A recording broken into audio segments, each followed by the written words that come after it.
Oke, assalamualaikum warahmatullahi wabarakatuh. Welcome back to my channel Arifin Story 01. Jadi pada kesempatan kali ini teman-teman, saya akan membahas sebuah topik yang mungkin lagi banyak berkembang di masyarakat, yang menjadi fenomena yang sangat-sangat viral mungkin di Indonesia ya. Karena kenapa? Dari lokasi syuting saya kali ini ya agak berbeda. Karena saya langsung berada di lokasinya secara langsung, tepatnya di perkebunan kelapa sawit. Jadi posisi saya berdiri sekarang, saya sedang berada di perkebunan kelapa sawit yang terletak di Desa Bukit Selamat atau Kemuluan Bukit Selamat, ya, Kecamatan Simpang Kanan, Kabupaten Rokan Hilir. Jadi pada kesempatan kali ini, apa yang akan saya bahas ini berhubungan dengan hajat hidup orang banyak sebenarnya. Hajat hidup petani sawit. Ya seperti yang kita ketahui, saat ini para petani sawit atau petani kelapa sawit sedang menjerit, sedang merasakan sebuah fenomena yang sangat-sangat memprihatinkan. Karena kenapa? Setelah pemerintah melakukan stop ekspor pada 2 bulan yang lalu, petani kelapa sawit yang awalnya euforia, bersenang-senang dengan hasil yang bagus, hasil yang baik dengan harga yang bagus, tiba-tiba turun secara drastis dan menyebabkan para petani menjerit. Jadi, kenapa itu bisa terjadi? Ya, menurut hemat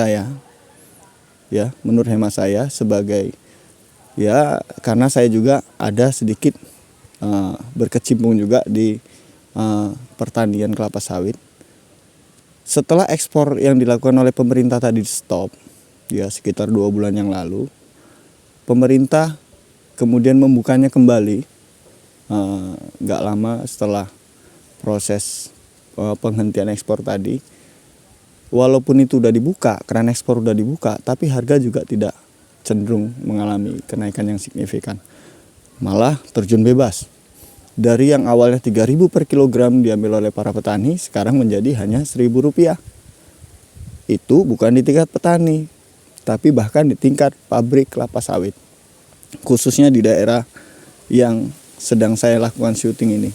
Saya berada di perladangan, ya di daerah yang struktur tanahnya gambut. Secara otomatis juga proses daripada panen kelapa sawit juga banyak prosesnya, dari mulai jalur darat sampai jalur air atau jalur sungai. Jadi kenapa sih itu bisa terjadi?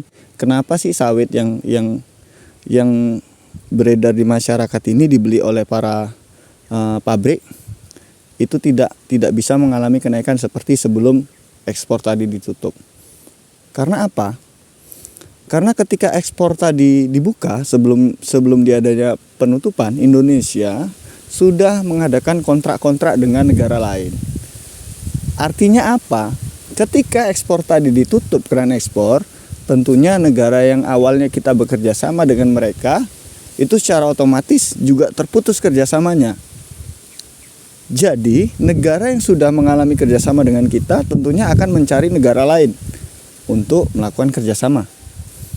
Jadi kesempatan itulah diambil oleh negara-negara lain untuk mengambil kesempatan tadi buat menjual produk sawitnya ke negara tujuan. Nah, itulah penyebabnya, makanya kenapa ekspor tadi begitu ekspor dibuka, Indonesia masih kebingungan kemana mau jual CPO kita. Karena negara yang awalnya menjadi tujuan ekspor kita, itu mereka udah mengadakan kerjasama dengan lain. Kemungkinan bisa jadi dengan Malaysia. Kita lihat di Malaysia, bahkan viral di mana-mana. Harga sawit di Malaysia itu 5.000 loh per kilonya. Di Thailand sama, antara 4.000 sampai 5.000, bahkan 6.000. Tapi di Indonesia tetap aja 1.000. Bahkan update terakhir ketika saya mengambil video ini, di PKS, pabrik kelapa sawit, itu harganya 1.040 per kilogram. Itu di PKS loh. Bagaimana dengan tingkat daripada pengepul atau para toke? Biasanya para toke mengambil harga itu selisih Rp200 atau Rp150 dari harga pabrik.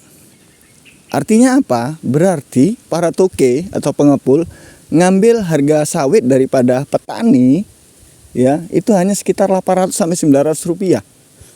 Belum lagi dipotong ongkos panen. Ya, apalagi di daerah ini, di daerah saya berdiri ini, sebagian masyarakat transportasi yang digunakan bukan dari jalur darat, tapi dari jalur air.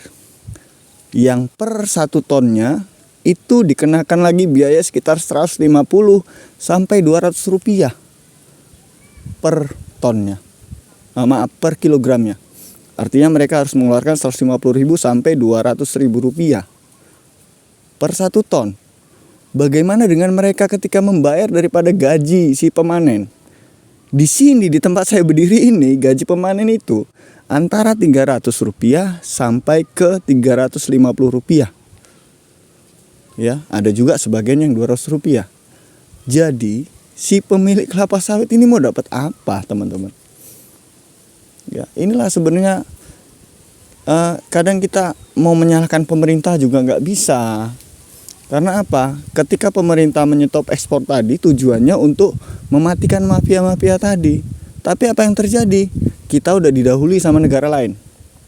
Negara yang awalnya menjadi penerima CPO kita sudah mengadakan kerjasama sama negara lain. Jadi sekarang kita kelimpungan. Walaupun udah ganti menteri pun efeknya nggak ada. Bahkan selama kurang lebih hampir 1 bulan ini efeknya juga belum nampak.